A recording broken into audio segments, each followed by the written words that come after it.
We often see in socialism how society and economics are interlinked. We often hear about that working class are becoming more and more poorer and wealthy people are becoming more and more richer. Now, this causes human suffering.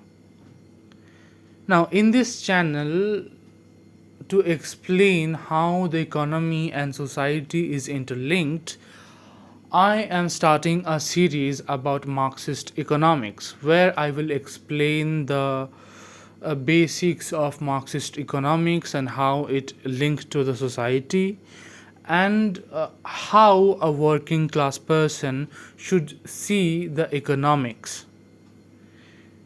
Now, in this particular video, I would like to discuss about surplus value, and a little bit of history about capitalism.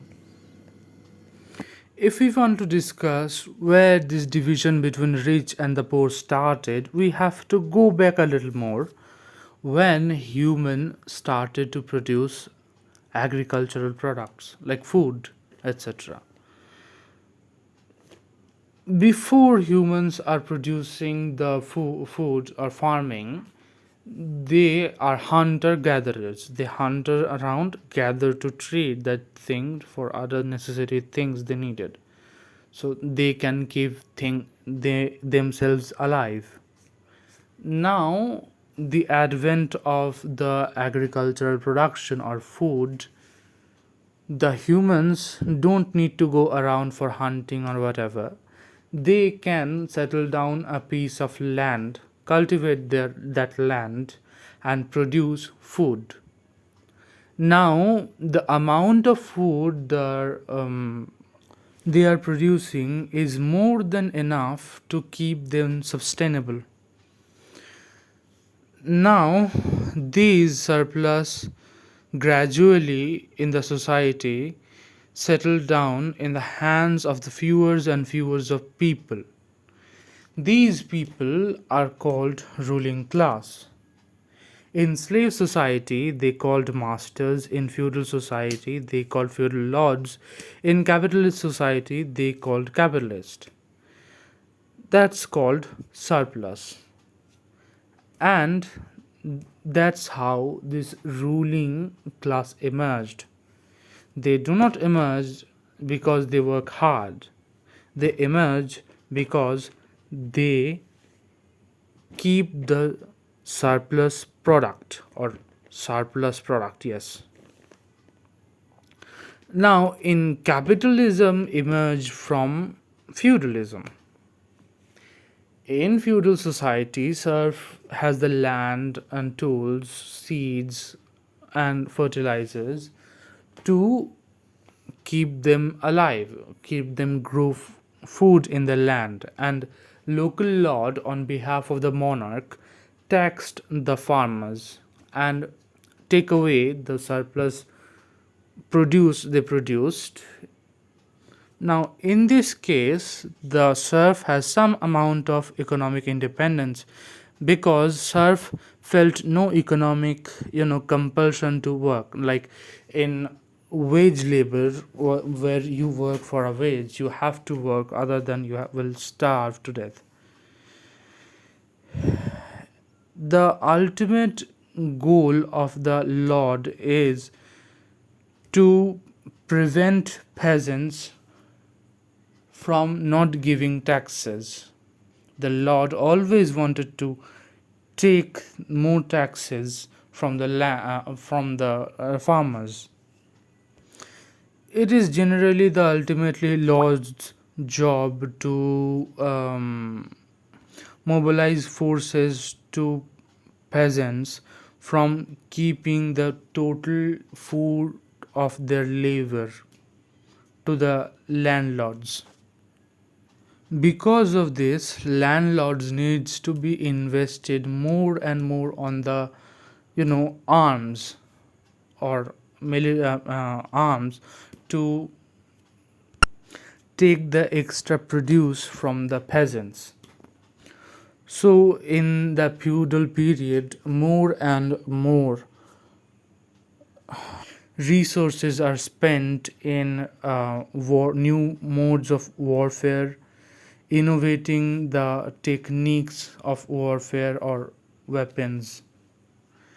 When capitalism emerged, it developed a whole new social order, one that required severing the masses from the land, tools, and other resources. Rather than a peasantry voluntarily turning over the goods to the lords, capitalism created a new underclass, wage worker, a class of the people who theoretically are free to work wherever they please, but from the economic compulsion they are compelled to work to produce a surplus. As Marx wrote, one thing, however, is clear: nature does not produce on her own. On the other hand, men possess nothing but their labor power. This relation has no basis in natural history, nor does have any social basis in common of all periods of natural history.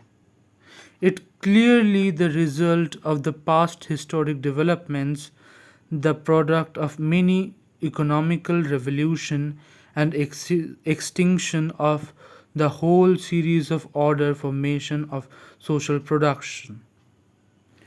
In model capitalist system, we know surplus as profit because the actual price of the product is the production cost of the product, like the price of the machinery and the amount of wages that given to the workers by the capitalist. That is the real value of that product. Now, the capitalist who has the private property and own the capital can put a profit in front of that actual price of the product and sell that to the market on whatever they demand. Now, this is the surplus value of the commodity in capitalist system, where the ruling class, the capitalist, lived on that profit, means they lived on that surplus. So, if we want to end the hierarchy, social hierarchy, then we have to end that surplus value of that product. If I want to give an example, like if you have a chair, right, that wood is produced by nature, then it was harvested by a worker, which is hired by a capitalist.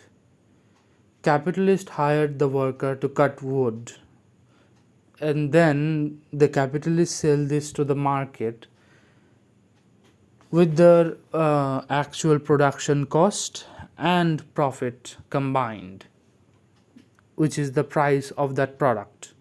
Now he sells this product to the market, where he create an extra amount of profit where he can live on. Now another capitalist buys that from the market. He employs one or two carpenter to curve the wood to look like a table or a chair or whatever furniture you want, or bed. And there is a buying production, like the wood's price, then the labor price of that production cost of the capitalist, and then again a profit, and sells this product to a retailer. Now retailer again buys it from another place where price is low and sell this to the another place where price is high. That's how he creates surplus. Like he paid some people worker to transport the good, and with extra profit, and then he pushes a amount of profit into the transportation cost, and that's how he live on.